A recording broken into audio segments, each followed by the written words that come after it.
நம்ம சிவபித்தன் சேனல் பிடிச்சிருந்ததுன்னா இந்த வீடியோ லைக் பண்ணிட்டு நண்பர்களோட பகிர்ந்துக்கோங்க. திருச்சிற்றம்பலம். திருமுலரையா திருவடிகள் போற்றி போற்றி, குருவடியும் திருவடியும் வணங்கின்ற பதிவை ஆரம்பிக்கலாம். நண்பர்களே, காலம் நேரம் இல்லாமல் நாமும் இறைவன் மீது அன்பு செலுத்துகிறோம். என்ன காரணத்திற்காக இறைவனை வழிபடுகின்றோம் என்று கேள்வியை கேட்டால் பலரும் பலவிதமான பதில்களை சொல்வார்கள். இயல்பாக மனிதனாக பிறந்த எல்லாத்துக்குமே இருக்கிற விஷயம் தானே.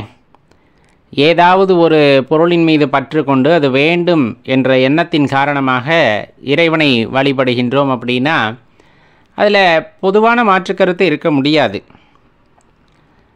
இயல்பான வாழ்க்கை வாழ்கின்ற ஒரு மனிதன் ஆலயத்திற்கு செல்கின்றான் என்றால் உண்மையாகவே அங்கு இருக்கக்கூடிய ஆற்றல்களை உணர்வதற்காகவா, அல்லது தனக்கு தேவையானவற்றை இறைவனிடம் கோரிக்கையாக வைப்பதற்காகவா அப்படின்னு அந்த கேள்வி கேட்டால் தெளிவான விடையானது நமக்கு கிடைக்க பெற்றுவிடும். சின்ன குழந்தைகிட்ட கூட நம்ம என்ன சொல்லி வளர்த்துறோன்னா, சாமிக்கிட்ட போய் நான் நல்லா இருக்கணும்னு கேளு, நான் நல்லா படிக்கணும்னு சொல்லு, அதே மாதிரி வீடு கட்டணும்னு வேண்டிக்கோ, கார் வாங்கணும்னு வேண்டிக்கோன்னு குழந்தை பருவத்திலிருந்தே அந்த குழந்தைக்காக நாம் வழிகாட்டுகின்றோம் என்ற பெயரில் உண்மையான ஆன்மீகத்தை போதிப்பதற்கு மறந்து விடுகின்றோம். அப்போ கடவுளிடம் கேட்டால்தான் கிடைக்கும் அப்படிங்கிற மாதிரியான ஒரு எண்ணம் மற்றும் நம்ம என்ன கேட்க வேண்டும் என்ற அந்த விஷயத்தையும் அந்த குழந்தைகளவே சுயமாக யோசிக்க விடாமல் இதை கேள் அப்படின்னு எந்த நேரத்தில் நம்ம சொல்ல ஆரம்பிக்கின்றோமோ அந்த நேரத்தில் அப்போ குழந்தைகள் மனதில் எல்லாமே எப்படி விழுந்துடும் அப்படின்னா, ஓ இந்த விஷயத்தையும் இறைவன்ட்ட இப்படி கேட்டால் தான் கிடைக்க மாட்டிருக்கு அப்படிங்கிற மாதிரியான எண்ணம் விடுகிறது. சரி, அந்த வகையில் இறைவனிடம் கேட்கும் போதும் கூட வளர வளர என்ன மாதிரி ஆகிடுதுன்னா, எனக்கு நீ இதை செஞ்சு கொடுத்தீன்னா நான் ₹1 சூடை வாங்கி கொளுத்துறேன், எனக்கு இது நடந்துருச்சுன்னா நான் மொட்டை போட்டுக்கிறேன், எனக்கு இது நடந்துருச்சுன்னா கோவிலுக்கு இதை வாங்கி வைக்கிறேன் அதை வாங்கி வைக்கிறேன். அப்போ அந்த இடத்துல பக்தி அப்படிங்கிறது பார்த்திங்கன்னா கிட்டத்தட்ட ஒரு பண்டமாற்று முறை மாதிரி ஆகிடுது இல்லைங்களா. எனக்கு இதை கொடு, நான் உனக்கு இதை தர்றேன். இயல்பாகவே நம்ம யோசிக்க வேண்டிய விஷயம்னா, நம்மக்கிட்ட என்ன இருக்குது இறைவனுக்கு கொடுப்பதற்கு? தெளிவாக யோசித்து பாருங்களேன். இறைவா நீ இதை கொடு, நான் அதை தருகிறேன்னா, இறைவன் உனக்கு ஒரு விஷயத்தை கொடுத்திருக்கிறார் அப்படின்னா உனக்கு அது தேவைன்னு கொடுத்துருக்கிறாரு. இன்னொரு விஷயம் தேவை, அதுக்காக என்கிட்ட இருக்கிறத நான் உனக்கு தர்றேன்னா நம்ம தந்து தான் இறைவனுக்கு அது கிடைக்குமா அப்படிங்கிற விஷயத்த இயல்பாக மனதுக்குள்ளே எழுப்பி பார்த்தீங்க அப்படின்னா விசித்திரமாக இருக்கும். நம்ம கிட்ட இருக்கிற பொருளை வாங்கி தான் இறைவன் தண்ணீரை அடைய போகின்றாரா அப்படின்னு கேட்டால் அது விசித்திரமான விஷயமாகத்தான் இருக்கும். சரி, இப்படி வழிபடுவது அப்படிங்கிறது ஒவ்வொருத்தரோட விருப்பம். ஆனால் அதில் சூட்சமமாக நம்ம மரபுகள் படி அந்த ஒரு வழிபாடு, சிறப்பான வழிபாடு அப்படிங்கிற வகையில் இந்த அக வழிபாடு அப்படின்னு சொல்லுவாங்க. உள்ளேயே வழிபடுறது, இல்லை ஆலயத்திற்கு போனாலும் அமைதியாக அங்கே இருக்கக்கூடிய ஆற்றல்களை உணர முற்படுவது, இந்த மாதிரி விஷயங்கள் எல்லாம் வாழ்க்கையோட பயணத்தில் தொடங்கும். ஒரு காலகட்டத்தில், இது எல்லாத்துக்குமே ஒவ்வொரு காலகட்டத்தில் நிகழும் மாற்றம் அப்படிங்கிறது. மாற்றம்னா அதை இயல்பாகவே வாழ்ந்துக்கிட்டு இருந்தேன், எனக்கு வீடு பெருசு, பொன் பெருசு, பொருள் பெருசு, இந்த மாதிரி எல்லாமே பெரியதை நான் நினைத்து அதனோடே சென்று கொண்டிருக்கும் போது வாழ்க்கையில் ஏதோ ஒரு கட்டத்தில் இதையெல்லாம் தாண்டி ஏதோ ஒரு விஷயம் நம்ம ஈர்க்கிறது அப்படிங்கிற எண்ணம் வரும். இதெல்லாம் பெருசு இல்லைப்பா, உண்மையாகவே பெரிதாகப்பட்டது வேறொன்று பொருள் இருக்கிறது, அதை தேடு அப்படிங்கிற எண்ணமானது மனதினிலே உதிக்கும் பொழுது அப்போ இதெல்லாம் சும்மாவோ அப்படிங்கிற அந்த ஒரு எண்ணம் எல்லாத்துக்குமே வர்றதில்லை. நானும் திரும்ப சொல்லிடுறேன், அந்த எண்ணம் எல்லாத்துக்குமே வர்றதில்லை. அந்த எண்ணம் ஒரு சிலருக்கு ஏற்படுகிறது. அந்த ஒரு சிலரும் அதை அப்படியே விட்டு விட்டு செல்பவர்களும் இருக்கிறார்கள். சரி, இது என்ன இயல்பாக எல்லாத்துக்குள்ளே வர்ற சந்தேகம் தானே அப்படின்ட்டு அதுக்கு விடை காண கூட முற்படாமல் அப்படியே விட்டு விட்டு செல்பவர்களும் உண்டு. அதுலேயும் ஒரு குறிப்பிட்ட சிலர் அந்த கேள்விக்கான பதிலை தேட ஆரம்பிக்கிறார்கள். அந்த தேட ஆரம்பிக்கின்றவர்களுக்கு இருக்கின்ற ஒரு ஐயப்பாடு அல்லது ஒரு வினா என்னன்னா, இது எவ்வளோ சீக்கிரம் முடியும் இந்த தேடல்? எவ்வளோ சீக்கிரத்தில் என் தேடல் முடியும்? என்னோடய ஆயுள் வந்து இன்னும் இருக்க போகிறது இத்தனை வருஷம் அத்தனை வருஷம், அதுக்குள்ளே என்னோடய தேடலுக்கு விடை கிடைத்து விடுமா அப்படிங்கிற எண்ணம். அதே போல் ஒரு ஆர்வம், வேகம், அந்த இடத்துல சீக்கிரமாக அந்த பொருளை, பூரண பொருளை உணர்ந்து கொள்ள வேண்டும், அதை பற்றி அறிந்து கொள்ள வேண்டும் என்ற வேகம் அதிகமாகின்றது. அப்போ ஒரு குறிப்பிட்ட காலகட்டம் முயற்சி செய்து எதுவுமே என்னால் ஆகவில்லை அப்படிங்கிற போது ஒரு விரக்தி நிலையானது மனதின் நிலையே வரும். இத்தனை வருஷம் தியானம் பண்ணுறேன், இத்தனை வருஷம் தவ வாழ்க்கை மேற்கொள்கின்றேன், ஒன்றுமே பலனில்லையே அப்படின்னு நினைக்கும் போது அது ஒரு முற்றுப்புள்ளி போல் ஆகிவிடும். அந்த நினைவே எப்பொழுதுமே மனதினிலே வரக்கூடாது. உதாரணத்துக்கு எடுத்துக்கோங்க, இப்போ ஆறு, இந்த மலை, காடு, இந்த மாதிரி நீங்கள் எந்த விஷயத்தை எடுத்துக்கிட்டாலுமே சரி, இந்த ஆற்று மணல் அப்படிங்கிறது எப்படி உண்டாயிருக்கும் யோசிச்சு பாருங்களேன். பெரிய பெரிய பாறைகள், கற்கள், அது கொஞ்சம் கொஞ்சமாக உருண்டு அது தேய்ந்து சிறு சிறு துகள்களாக மாறி அந்த ஆற்று மணல் உருவாகியிருக்கிறது. அது இன்று நாளை, அந்த ஒரு நாளில் உருவாகிறது, 2 நாளில் உருவாகிறதானா கிடையவே கிடையாது. பல ஆண்டுகளாக அரித்து அந்த ஆற்று மணலானது உருவாகியிருக்கிறது. அதே போல் தான் எல்லா விஷயமே. இந்த பூமி வந்து நெருப்பு பந்தாக நமக்கு தோன்றிய போது உடனே குளிர்ந்து விட்டதா? ஓரிரு நாள்களில் குளிர்ந்து விட்டதா? ஓரிரு வருடங்களில் குளிர்ந்து விட்டதா? கிடையாதே. தொடர்ந்து மழை பெய்து பல இயற்கை மாற்றங்களை சந்தித்து அதன் பின்னர் பூமி குளிர்ச்சியாகி இன்னுமே சில இடங்கள் அந்த நெருப்பு போல புகைந்து கொண்டிருப்பதை நம்மால் காண முடியும். அப்போ எதுக்காச்சும் ஒரு கால நிர்ணயம் செய்ய முடியுமா? இந்த இயற்கையில் வந்து இது இந்த நேரத்தில் நடக்கும், இந்த நேரத்தில் உனக்கு இந்த மாற்றமெல்லாம் நிகழும் அப்படிங்கிற அந்த கால நிர்ணயத்தை ஒரு மனிதனால் செய்ய முடியுமா அப்படின்னா கட்டாயமாக முடியாது. இயற்கை அதன் போக்கில் சென்று கொண்டிருக்கிறது. அதை வந்து நம்மால் கணிக்கவும் முடியாது, அதை நம்மால் மாற்றவும் முடியாது. உண்மையை உணர்ந்து கொள்வதில்தான் நமக்கு அந்த ஒரு தடுமாற்றம் இருக்கிறது. இயல்பாகவே பார்த்திங்கன்னா இயற்கையாக நடக்கின்ற எல்லா விஷயமும் அதன் போக்கிலே நடந்து கொண்டு தான் இருக்கும். அதுக்கு கால நிர்ணயம் செய்வது அப்படிங்கிறது ரொம்ப கடினமான ஒன்று. அப்போ நம்ம ஆன்மீக வாழ்க்கைக்கு எது தேவை அப்படின்னு பார்த்தோம்னா, இந்த காலங்களை எதிர்கொள்ள தயக்கம் அப்படிங்கிறது இருக்கக்கூடாது. 5 வருஷத்துக்குள்ளே நான் இதை அடைந்து விட வேண்டும், 3 வருஷத்துக்குள்ளே ஆன்மீகத்தில் ஒரு நிலை அடையும், அப்படிலாம் இருக்கக்கூடாது. நீ செய்கின்ற அந்த சாதகத்தை தொடர்ந்து செய்து கொண்டிருங்கள். தியானம் செய்கிறீங்களா? இறைவனின் மீது மட்டும் கண்ணோட்டத்தை வைத்து செய்து கொண்டே இருங்கள். மந்திர ஜபம் செய்கிறீர்களா? அதையும் இறைவனின் மீது உங்களோட கண்ணோட்டத்தை அல்லது அந்த குறிப்பாக ஒரு ஒரு பற்றுதல்னால் நான் சொல்கிறது பொன்பொருள் மீது இல்லை, இறைவன் அப்படிங்கிற அந்த ஆற்றலை உணர வேண்டும் என்ற ஒரு குறிக்கோளுடன் நாம் செல்லும் பொழுது கண்டிப்பாக அதுக்கு காலமெல்லாம் பார்க்கக்கூடாது. நமக்கு எப்பொழுது கை கூடுகிறதோ அது வரையிலும் நாம் முயற்சி செய்தாக வேண்டும். இன்னொரு விஷயத்தை தெளிவாக எடுத்து சொல்லுவாங்க. இப்போ ஒரு பெயருக்கோ புகழுக்கோ நீ தகுதி அடைய வேண்டும் அப்படின்னா ரொம்ப முக்கியம், உன்னை நீ தயார் செய்து கொள்ள வேண்டும். அதற்கு தகுதியானவனா நீ என்று யோசித்து பார்க்க வேண்டும். பொன்னும் பொருளும் வந்து சேர்கிறது அப்படின்னா அதுக்கு தகுதியானவராக நாம் மாறும் பொழுது தான் அது நம்மிடமே வந்து சேரும். அது எல்லா இடத்துலையும் உண்மையான விஷயம் இல்லைங்களா? ஒரு போட்டியில் ஜெயிக்கணும் அப்படின்னா போனமே ஜெயிச்சிட முடியாது. அதுக்கான பயிற்சிகளில் ஈடுபட்டிருக்க வேண்டும். முறையான அந்த உடற்பயிற்சிகளிலிருந்து மனதளவிலான பயிற்சியிலிருந்து எல்லாமே சாதகமாக இருக்கும் பொழுது தான் ஒரு போட்டியிலே கலந்து கொள்ளும் போது கூட வெற்றி பெற முடிகிறது. அப்போ ஆன்மீக பாதையில் நம்ம செல்லும் பொழுது எல்லாமே எடுத்ததுமே கிடைத்து விடுமா அப்படின்னா, முதல்ல எந்த ஆற்றல் உங்களுக்கு வேண்டும் என்று நினைக்கிறீர்களோ அந்த ஆற்றல் நம்மிடம் வந்து சேர்வதற்கான தயார் நிலையை நாம் தயார்படுத்தி கொள்ள வேண்டும். இந்த உடலை மற்றும் மனதை வந்து அதற்கு தகுந்தாற் போல நாம் தயார்படுத்தி கொள்ள வேண்டும். அதற்கு தகுதியானவர்களாக நாம் மாறிவிட வேண்டும். அப்போது தான் எந்த பொருள் நம்மிடம் வந்தாலும் அந்த பொருள் நம்மிடம் நிலைத்திருக்கும்.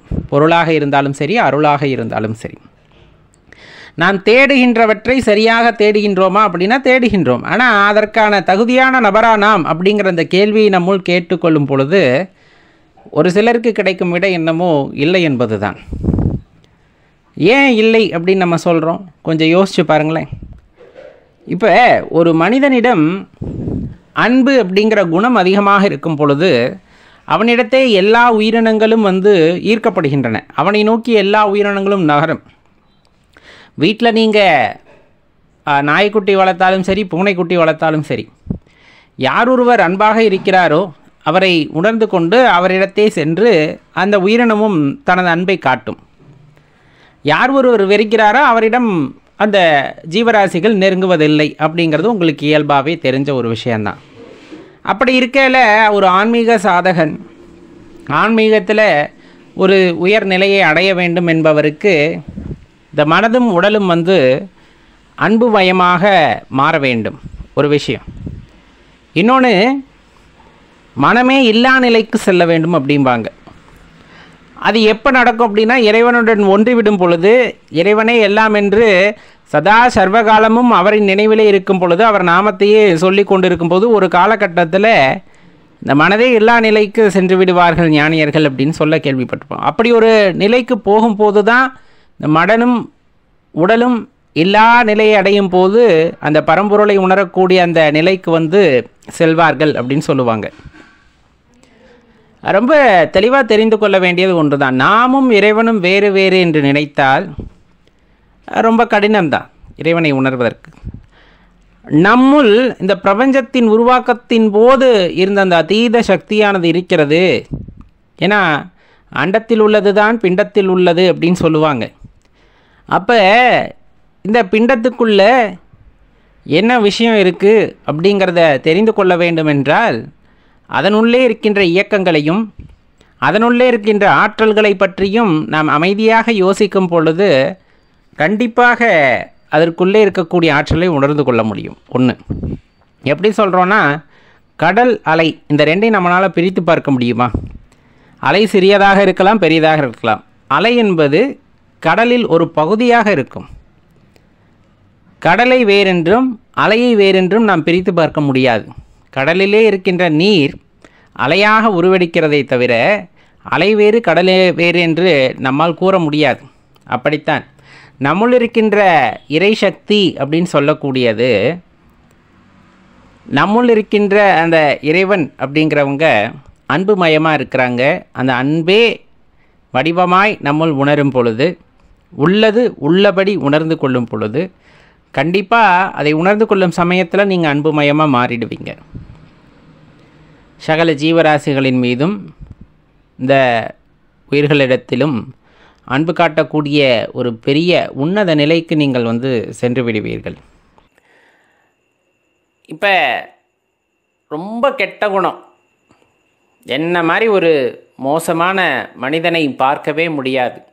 அந்த அளவுக்கு மனது ஃபுல்லாக வஞ்சகமாக இருக்குது. கோபம், குரோதம், காமம், இந்த மாதிரி பல விஷயங்கள், எதையெல்லாம் மனித குலத்திற்கு தேவையில்லாத குணங்களோ, எதையெல்லாம் தீய குணம் என்று வரையறை செய்திருக்கிறார்களோ, அந்த குணமெல்லாம் என்னிடம் உள்ளது. நான் எப்படி சிவபெருமானை வழிபட முடியும்? நான் எப்படி சிவபெருமானை வழிபட முடியும்? அவ்வாறு வழிபட்டாலும் என்னை இறைவன் ஏற்றுக்கொள்வாரா அப்படின்னு ஒரு சின்ன ஐயப்பாடு இருக்குது. அப்படின்னா கண்டிப்பாக இதை நம்ம தெரிஞ்சுக்கணும். எல்லா உயிரினங்களுக்குமே ஏதேனும் ஒரு சிறப்பான குணம் இருக்கும். உங்களுக்கு தெரிந்தது தான், சிறப்பு அப்படிங்கிறது இருக்கும். அதே போல் மனிதர்களாக பிறந்த எல்லாருக்குமே நல்ல குணம் என்று இருக்கும்.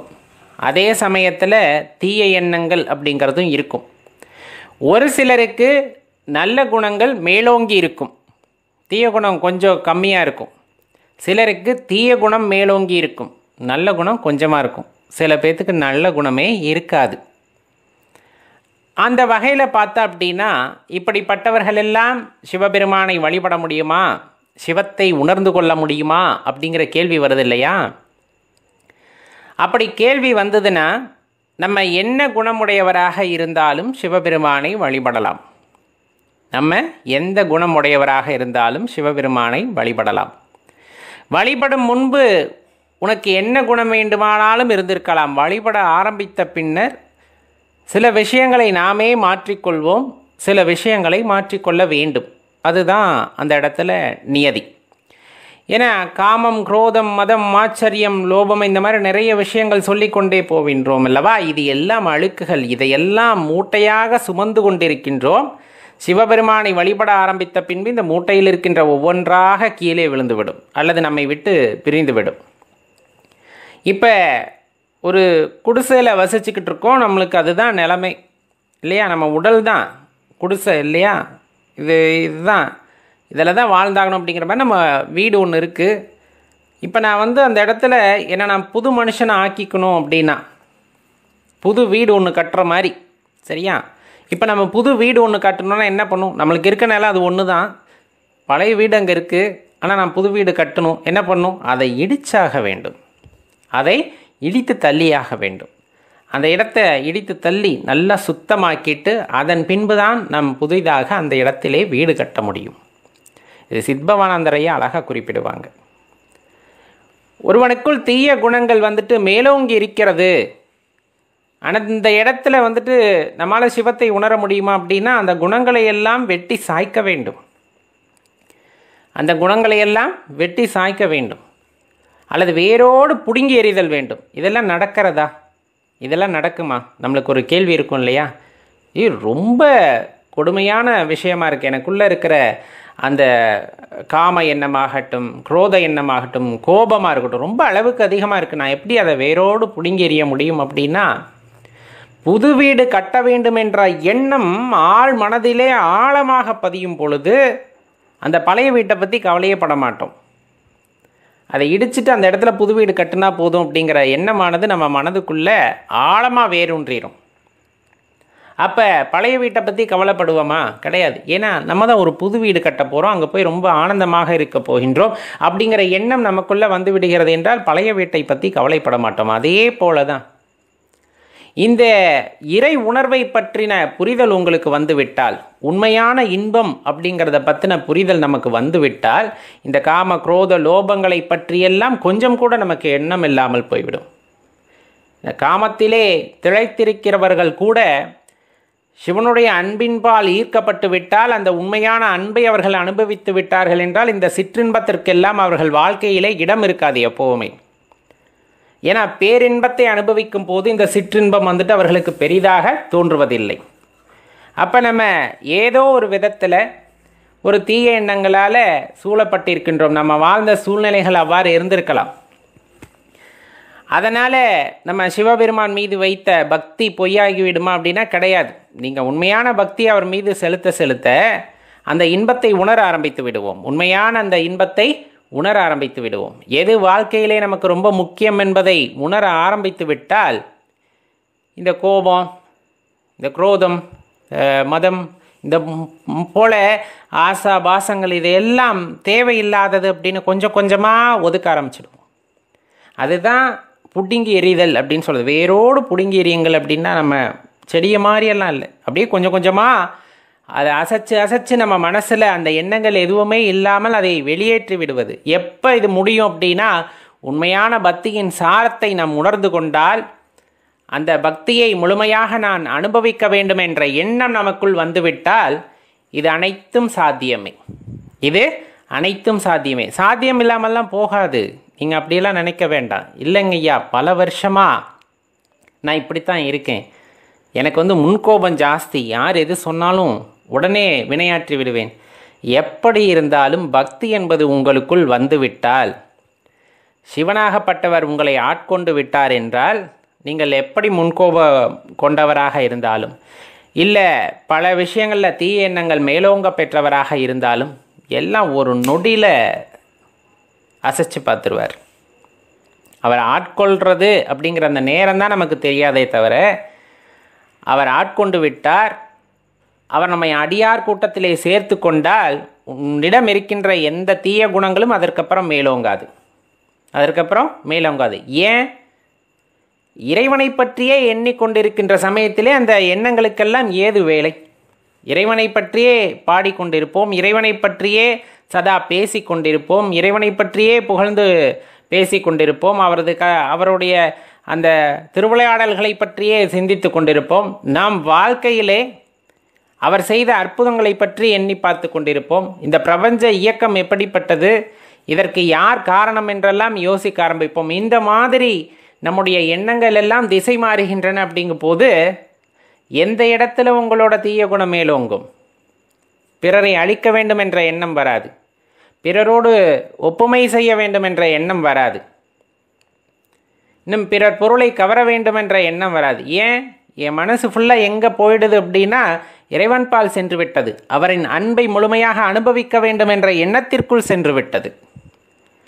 அப்படி சென்றுவிட்ட பிறகு எனது எண்ண அலைகளிலே மாற்றம் வருமாம்னா கண்டிப்பாக ஒரு நல்ல எண்ண அலைகளாக அங்கு உண்டாகும்.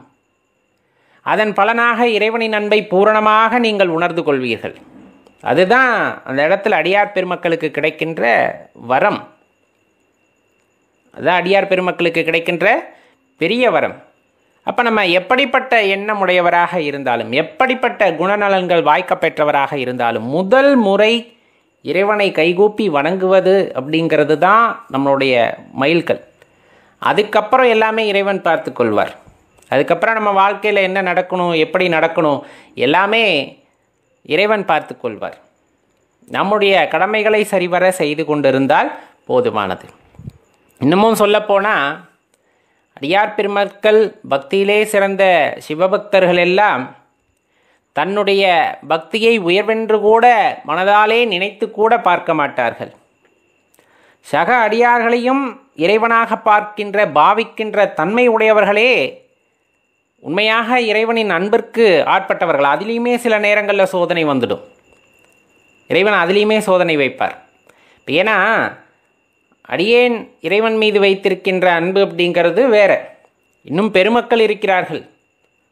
அந்த உயர்ந்த அன்பு, அவர்கள் எல்லாம் இறைவன் மீது வைத்திருக்கிற அன்பானது மிகவும் உயர்ந்த அன்பு. அவர்களுடன் நம்ம எல்லாம் ஒப்பிட்டே பேசவே கூடாது, ஒப்பிட்டு பார்த்தலே பெரிய குற்றம். அப்படிப்பட்ட சூழ்நிலையிலே நம் மனதிலும் கர்வத்தை ஏற்படுத்துகின்ற நாட்களோ நிமிடங்களோ வரும். சில நேரங்களில் இறைவனுடைய பரீட்சை அதெல்லாம் நம்மை விட பக்தியில் உயர்ந்தவரா அப்படிங்கிற எண்ணம் ஒருவரை பார்த்து நமக்குள் வந்துவிட்டாலே அது போய்விட்டது என்ற அர்த்தம். என்ன போய்விட்டது? நம்ம பரீட்சையில் தோற்றுவிட்டோம் என்ற அர்த்தம். அந்த எண்ணம் எப்பொழுதுமே வரக்கூடாது. ஏன்னா பக்தியில் புகழுக்கு ஆசைப்படக்கூடாது. பக்தி வந்துட்டால் அன்பின் மீது நாட்டம் செல்ல வேண்டுமே தவிர அதன் மூலமாக கிடைக்கின்ற புகழுக்கு அடிமையாகிவிடக்கூடாது. அந்த புகழுக்கு ஆசைப்பட்டால் பக்தியில் நம்மால் நீடித்திருக்க முடியாது. அந்த இறைவனின் அந்த அன்பை நம்மால் உணர்ந்து கொள்ள முடியாது. இது நிதர்சனமான உண்மை. இது யாராலும் மறுக்க முடியாது.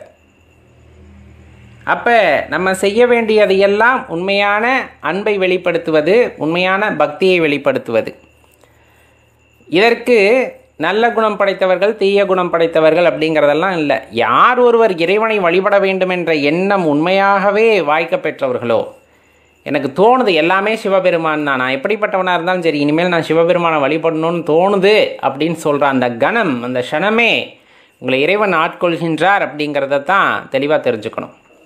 அப்படி ஆட்கொண்டு விட்டார் அப்படிங்கும் போதே நம்மெல்லாம் பெரிய வரம் வாங்கிட்டு வந்தவங்க. அவர் பேரை சொல்கிறதுக்கே பெரும் பாக்கியம் செய்திருக்கணும். அப்படிங்கும் போது அவரை கையெடுத்து கும்பிடுவதற்கான வாய்ப்பு கிடைத்தால் அது அதனினும் பெரிது.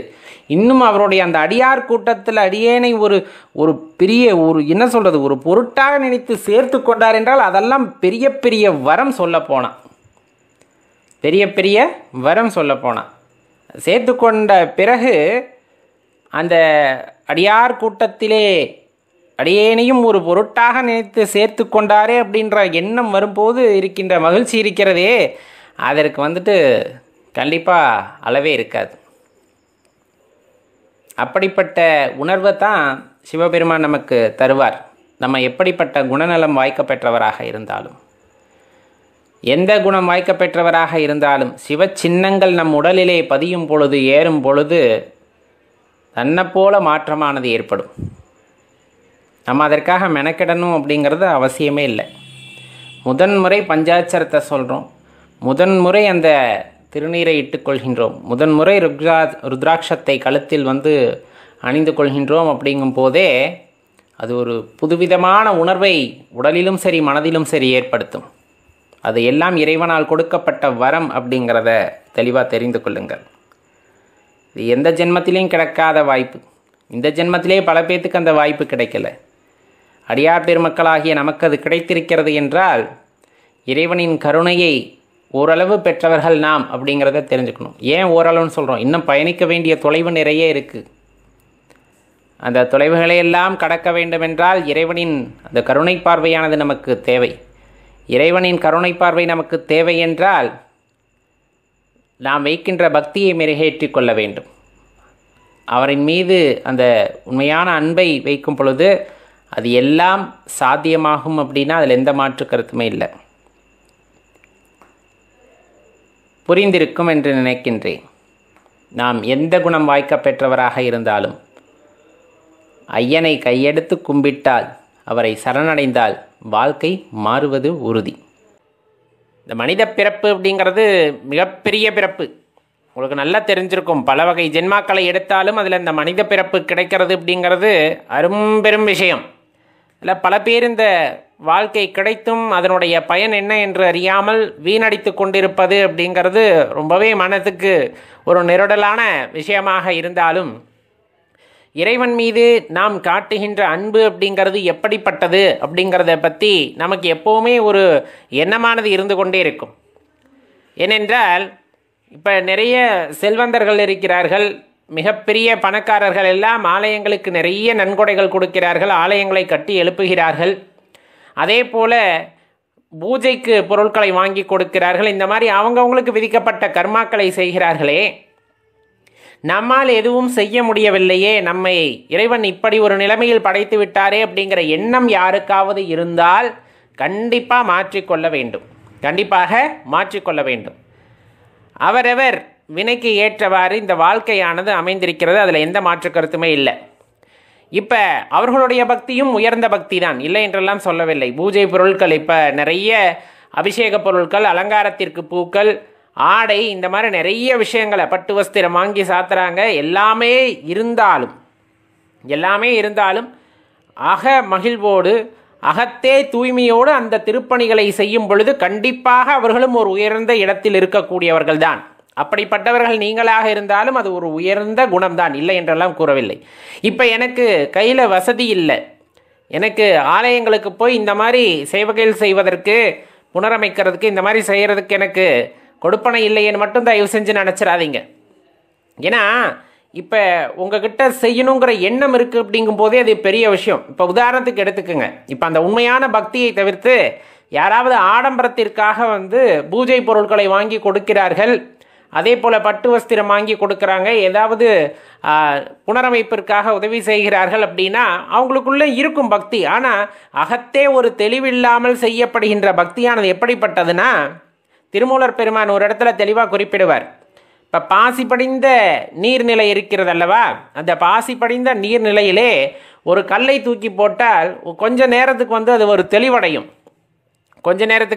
ஒரு தெளிவடையும், அதன் பின்னர் பார்த்தீங்கன்னா திருப்பி அந்த பாசியானது படர்ந்து கொள்ளும், மீண்டும் அந்த இடத்தை சூழ்ந்து கொள்ளும் அப்படின்ட்டு குறிப்பிடப்படும். இந்த உள்ளத்திலே ஒரு தெளிவில்லாமல் செய்யப்படுகின்ற பக்தி, உள்ளத்திலே அந்த ஒரு அன்பில்லாமல் செய்யப்படுகின்ற பக்தி அப்படிங்கிறது அந்த பாசி படர்ந்த நீர்நிலைக்கு ஈடானது. அந்த நேரத்தில் நீங்கள் சாமியை கும்பிட்டு போதும் பட்டு எப்படி இருக்குன்னா ஒரு தெளிவு கிடைத்தார் போல இருக்கும், மீண்டும் அந்த காரிருளானது சூழ்ந்து கொள்கிறது, பாசி படர்வது போல காரிருளானது சூழ்ந்து கொள்கிறது. ஆனால் இந்த பொருளுக்கும் பொண்ணுக்கும் இல்லை இந்த மாதிரியான விஷயங்களுக்கும் உட்பட்டதல்ல அந்த பக்தி அப்படிங்கிற உயரிய நிலை. அது எப்படிப்பட்டது அப்படின்னு பார்த்தோன்னா அன்புக்கு மட்டுமே கட்டுப்பட்டது, அகத்தால் செய்யப்படக்கூடிய வழிபாட்டிற்கு கட்டுப்பட்டது அந்த அன்பு அப்படிங்கிறது. இன்னும் சொல்லப்போனால் இப்போ உதாரணத்துக்கு எடுத்துக்கோங்க, கழுகு ரொம்பவே ஆற்றல் வாய்ந்தது. இப்போ கோழி, தாய்க்கோழி தன்னோட குஞ்சுகளை பொத்தி பொத்தி வளர்க்கும். இப்போ காக்காயோ கழுகோ அது பறக்கிற தன்மை உடையது, டக்குன்னு அந்த குஞ்சுகளை கொத்தி தூக்கிட்டு போகக்கூடிய ஆற்றல் உடையது தான். ஆனால் கோழி பலமானதா பலவீனமானதா அப்படிங்கிறத எப்போ தெரிஞ்சுக்கலான்னா அந்த குஞ்சுகள் மீது அது வைத்திருக்கின்ற பாசத்தை பொறுத்து. தன்னுடைய குஞ்சுகளை யாராவது தூக்க வந்துட்டு அந்த கோழி பார்த்திங்க அப்படின்னா உக்ரமாக மாறிட்டு கழுகாக இருந்தாலும் துரத்தி கொத்தும். அப்போ அந்த இடத்துல பார்த்தீங்கன்னா அந்த உண்மையான அன்பு அப்படிங்கிறது வென்று விடுகிறது. இப்போ நம்ம நினைக்கிறோம் இல்லையா, நிறைய பேர் வந்துட்டு எப்போவுமே மந்திர ஜபம் சொல்லி கொண்டிருக்காங்க. இன்னும் தேவர்கள் கூட இறைவனின் அருகிலே நின்று கொண்டு மந்திரத்தை ஜபித்து கொண்டிருப்பார்கள், இறைவன் நாமத்தையே பாடிக்கொண்டிருப்பார்கள். அவர்களுக்கெல்லாம் கிட்டாத அந்த அன்பா நமக்கு கிடைத்துவிட போகிறது, அந்த கருணையா நமக்கு கிடைத்துவிட போகிறது என்றெல்லாம் தயவு செய்து நினைக்கக்கூடாது. கண்டிப்பாக அகத்தே ஒரு தெளிவுடன் அன்புடன் நம்ம வந்துட்டு உருகி வேண்டும் பொழுது, உருகினா எல்லாமே இறைவன் தான் அப்படிங்கிற அந்த ஒரு தன்மைக்கு வந்துவிட்ட பிறகு, அந்த தன்மைக்கு வந்துவிட்ட பிறகு இறைவன் நமது பக்திக்கு செவி மடுக்கின்றார். இப்போ தேவர்கள் எல்லாம் அருகே இருந்தாலும் உண்மையான அன்பிற்கு கட்டுப்பட்டவராக நமக்கு இறைவன் வந்துட்டு தனது நல்லாசைகளை அருளை வந்துட்டு வாரி வழங்கக்கூடிய வள்ளலாக இருப்பார். அப்படின்னா அதில் எல்லளவும் நீங்கள் சந்தேகம் கொள்ளக்கூடாது, எல்லளவும் சந்தேகம் கொள்ளக்கூடாது. நம்முடைய பக்தி ரொம்ப உயர்ந்தது அப்படிங்கிற அந்த ஒரு எண்ணம் நமது மனதிலே எப்பொழுதும் இருக்க வேண்டும். அது கர்வமாக மாறக்கூடாது. அதற்காக நான் கொண்ட பக்தி தான் பெரியது, மற்றவர்கள் அவ்வாறு இல்லை என்ற எண்ணம் வந்து விட்டால் அது கர்வமாக மாறிவிடுகிறது. அந்த ஒப்புமை அப்படிங்கிற வேலைக்கே அங்கே இடம் இருக்கக்கூடாது. பக்தியில் யார் உயர்ந்த பக்தி வைத்திருக்கிறார்கள், யார் சாதாரணமாக பக்தி வைத்திருக்கிறார்கள் என்பதல்ல, உனது உள்ளத்திற்கு உனது மனதிற்கு தெரிய வேண்டும். நாம் வைத்திருக்கின்ற பக்தியானது எதிர்பார்ப்புடன் கூடியதா எதிர்பார்ப்பு இல்லாததா அப்படிங்கிற விஷயம் நமக்கு தெரிந்திருக்க வேண்டும். அந்த எதிர்பார்ப்பு இல்லாமல் நாம் செய்கின்ற பக்திக்கு தான் அந்த இடத்திலே பலன் அதிகம். பலன்னா என்ன, பொண்ணை கொடுப்பார் பொருளை கொடுப்பார்லாம் சொல்ல, உண்மையான அமைதியை மனதிற்கு கொடுக்கின்றார். அந்த அமைதி கிடைக்காம தான் இன்றைக்கி வாழ்க்கையில் பல பேர் ரொம்ப தத்தளிச்சுக்கிட்டு இருக்காங்க. பொண்ணு பொருள் வீடு சுக போகங்கள் என்று எல்லாம் கொட்டி கிடக்கிறது, ஆனால் மனதிலே நிம்மதி இல்லையே அப்படிங்கிற விஷயம் இருக்கு இல்லையா, அது இன்றைக்கி நிறைய பேர்த்துக்கிட்ட இருக்குது. அது ஏன்னா உள்ளத்தே அமைதி இல்லாமல் போவதற்கு காரணம் அன்பு இல்லாமல் போய்விட்டது. யார் மீதும் ஒரு அன்பு இல்லாமல் போய்விட்டதன் காரணமாகத்தான் உள்ளத்தே அமைதி இல்லாமல் போய்விடுகிறது. அந்த அன்பானது இறைவன் மீது பெருக பெருக இறைவன் மீது மட்டும் அந்த அன்பு பெருகுவதில்லை, மாறாக எப்பொழுது நீங்கள் இறைவன் மீது அளவற்ற அன்பை வைக்கிறீர்களோ அப்பொழுதே உணர்ந்து கொள்கிறீர்கள் எல்லா உயிருக்குள்ளும் அந்த இறைவன் இருக்கிறார் என்று. அப்பொழுது எல்லார் மீதும் வந்துட்டு அந்த அன்பை சரமாரியாக காட்டும் பொழுது, அனைத்து உயிர்களிலுமே இறைவன் இருக்கிறார் என்று எல்லா உயிர்களின் மீதும் நீங்கள் அன்பை காட்டும் பொழுது அந்த இறைவனாகப்பட்டவர் அங்கே வெளிப்படுகின்றார். நமக்கு அதன் பலனும் கிடைக்கிறது. பலன்னா அவருடைய தரிசனமும் கிடைக்கின்றது அப்படிங்கிறத தெரிஞ்சுக்கணும். இப்போ கோயில் கோயிலாக போய் சுற்றுறோம் இல்லையா, ஊர் ஊரா நாடு நாடா தெரு தெருவா இந்த மாதிரி எல்லா ஆலயங்களுக்கும் சென்று சுற்றுகின்றோம். நமது மனதை எப்படியாவது வென்றுவிட வேண்டும் என்று சிலர் முயற்சி செய்கிறார்கள். மனதை வெல்வதும் கோவில் கோவிலாக சுற்றுவதும் ஏற்கனவே சொன்ன மாதிரி தான், ஒரு குறிப்பிட்ட அளவு வந்துட்டு ஒரு தெளிவை ஏற்படுத்தும். அதனினும் தாண்டிய தெளிவு அப்படிங்கிறது உள்முகமாக இறைவனை காண வேண்டும் என்ற எண்ணம் எப்பொழுது நம் மனதிற்குள்ளே உதயமாகின்றதோ அந்த க்ஷணமே நம் வாழ்க்கையிலே ஒரு பெரிய மாற்றமானது உண்டாகும். அந்த பக்திக்கு ஒரு ஈடு இணை இல்லாததாக மாறும். அப்படின்னா அதில் எந்த சந்தேகமும் நீங்கள் கொள்ள வேண்டாம். இப்போ சில நேரங்களில் பார்த்தீங்கன்னா மேகம் வந்து சூரியனை பகல் நேரத்திலே மறைத்திருக்கும். அப்போ அந்த சூரியன் அந்த நேரத்தில் இருக்கிறாரா இல்லையா அப்படின்னு கேட்டால் என்ன பதில் சொல்ல முடியும்? இருக்கிறார், ஆனால் மேகங்கள் சூழ்ந்திருக்கிறது. சரி, இரவிலே சூரியன் இருக்கிறாரா இல்லையா அப்படின்னு கேட்டால் என்ன சொல்ல முடியும்? இல்லை என்று பொத்தாம் பொதுவாக சொல்லிவிடுவோம். சூரியன் இல்லையப்பானு. உண்மையாக சூரியன் இல்லையா, சூரியன் நமக்கு புலப்படவில்லையா, சூரிய ஒளியானது நமக்கு புலப்படவில்லையா, அவ்வளவுதான் கேள்வி. இறைவன் இருக்கின்றார். எப்படி வந்து சூரியன் இரவு பொழுதிலே தன்னுடைய வெளிச்சத்தை மறைத்து கொள்கிறது. இப்போ பூமியின் சுழற்சியின் காரணமாக நமக்கு சூரியனின் வெப்பமும் வெளிச்சமும் நமக்கு கிடைப்பதில்லை என்ற ஒரே காரணத்திற்காக சூரியன் இல்லை என்று இப்பொழுது சொல்ல முடியுமா? கிடையவே கிடையாது. அவர் இருக்கின்றார், சூரிய பகவான் இருக்கின்றார். இந்த பூமியின் சுழற்சியின் காரணமாக இப்பொழுது நமக்கு அந்த இருள் நேரம் அப்படிங்கிறது தானே தவிர சூரியன் இல்லை என்று ஆவது இல்லை. அதே போலதான் இறைவன் இருக்கிறாரா இல்லையா அப்படின்னா இன்னும் நாம் அந்த ஒரு குறிப்பிட்ட பக்குவத்தை அடையாததின் காரணமாக அவரை பற்றி உணர்ந்து கொள்ள முடியவில்லை. அவர் இருப்பை உணர்ந்து கொள்ள முடியவில்லையே தவிர அவரை இல்லை என்று ஒதுக்கிவிட முடியாது. அவர் இருப்பு உண்மைதான், அவரை நாம் உணர்ந்து கொள்வதற்கு இல்லை. எல்லாத்திற்குமே ஒரு கால நேரம் என்று ஒன்று உண்டு. அந்த கால நேரம் வந்துட்டு சரியாக அமைந்து வரும் பொழுது பூமிக்கு எப்படி பகல் பொழுதிலே சூரியனின் வெளிச்சமானது கிடைக்கிறதோ அதே போல மனதானது ஒரு பக்குவப்பட்ட நிலையை அடைந்த பின்பு அந்த இறைவனின் ஆற்றலை, அந்த இறைவனின் இருப்பை, அந்த அபரிவிதமான வெட்ட வெளியை நம்மால் உணர்ந்து கொள்ள முடியும் அப்படிங்கிறத தெரிஞ்சுக்கணும். அப்போ இந்த இடத்துல பக்தி ஒப்புமை அப்படிங்கிறது பண்ணலாமா? பண்ணக்கூடாது. அப்போ இறைவனை உணர்ந்து கொள்வதல், இறைவன் மீது அளவற்ற அன்பு கொள்ளுதல், இதற்கெல்லாம் அடிப்படையாக எது இருக்க போகுது அப்படின்னு பார்த்தோம்னா நம்ம மனதிலே உள்ள அன்பு அப்படிங்கிற ஒரு விஷயம். தெளிவான மனதுடன் நீங்கள் இறைவனை வேண்டிக் கொள்ளும் பொழுது, இறைவனை வழிபடும் பொழுது கண்டிப்பாக இறைவனின் அந்த கருணையானது உங்களுக்கு கிடைக்கப்பெறும் அப்படின்னா அதில் எந்த சந்தேகமும் நாம் கொள்ள தேவையில்லை. பல ஞானிகள் கூறினாலும், பல சித்தர்கள் எடுத்துரைத்தாலும் நம் மனது அதை ஏற்றுக்கொள்ள மறுக்கிறது அப்படின்னா இறைவனின் இருப்பை. ஏன்னா நிறைய பேர்த்திற்கு அதற்கான வாய்ப்பே இல்லாமல் போய்விடுகிறது. இப்போ நமக்காவது இறைவனை பற்றி பேச வேண்டும் என்ற எண்ணம் வருகிறது. பேசினால் பலன் உண்டா? கிடையாது. உண்மையாகவே பேசுவதினாலோ பாடுவதினாலோ அவர் புகழை எப்பொழுதும் பாடிக்கொண்டே இருப்பதினாலோ மட்டும் நமக்கு இறைவனின் கருணையானது கிடைக்கப்பெறுவதில்லை. வெறும் நான் மட்டும் அந்த வார்த்தையை உச்சரிக்கிறது என்றால் அதனால் எந்த பலனும் இல்லை. உள்ளார அனுபவித்து மனமானது குளிர்ந்து அப்படியே மகிழ்ச்சி அடைந்த நிலையிலே திளைத்திருந்து இறைவனை பற்றி பாடுகின்ற ஒவ்வொரு வார்த்தைக்கும் பலன் அதிகம். இப்போ சாதாரணமாக சாப்பாடு சாப்பிட்றீங்க, ஏதாவது வேறு இடத்துல கவனத்தை வச்சு சாப்பிட்டுக்கிட்டு இருந்தீங்கன்னா அதோட ருசியும் தெரியாது, அதோடைய தன்மையும் நமக்கு புரியாது. மாறாக அந்த உணவை ரசித்து உண்பதின் மூலமாக உண்மையாகவே அதிலே சேர்க்கப்பட்ட சேர்மங்களை அனைத்தையும் நம்மால் உணர்ந்து கொள்ள முடியும். அதே போலத்தான் இறைவனை பற்றி பாடுகின்றோம், இறைவனை புகழ்கின்றோம் என்றால் ஏதேனும் ஒரு பதிகத்தில் இருக்கிறது என்பதற்காக கடகடகடவென்று பாடினால் அதனின் பொருளை உணர்ந்து கொள்ள முடியாதது போலவே அதில் உள்ள சாரத்தையும் நம்மால் புரிந்து கொள்ள முடியாது. அதில் இருக்கின்ற ஒவ்வொரு எழுத்துக்கும் ஒவ்வொரு அதிர்வு உண்டு, ஒவ்வொன்றும் ஒவ்வொரு அன்பை போதிக்கக்கூடியது. அதை உணர்ந்து நாம் பாடுகின்றோம். அந்த பதிகங்களை உணர்ந்து நீங்கள் பாடுகிறீர்கள் அப்படிங்கும் போது அது ஒரு அலாதியான இன்பத்தை உங்களுள் எழுப்பும், உண்டாக்கும்.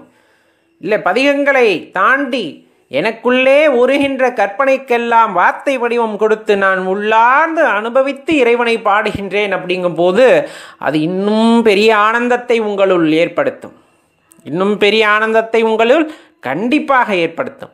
அந்த ஆனந்தத்தை யாராலும் சொல்லில் அடக்க முடியாது. அந்த ஆனந்தத்திற்கு யாரும் வார்த்தை வடிவம் கொடுக்க முடியாது. அது இறைவனை அடைவதற்காக வந்த வார்த்தைகள், இறைவனை உணர்ந்ததின் பொருட்டு நம் வாயிலே இருந்து வந்த வார்த்தைகள். அதற்கு ஈடு இணை என்பது எதுவும் கிடையாது அப்படிங்கிறத தெரிஞ்சுக்கணும். அந்த மாதிரியான வார்த்தைகளுக்கு இறைவன் மயங்கி விடுகிறார், செவி சாய்க்கின்றார் அப்படிங்கிறது தான் உண்மை. இதை புரிந்து கொண்டால் வாழ்க்கையானது ஆனந்தமாக இருக்கும். நண்பர்களே, ஓம் நம சிவாய.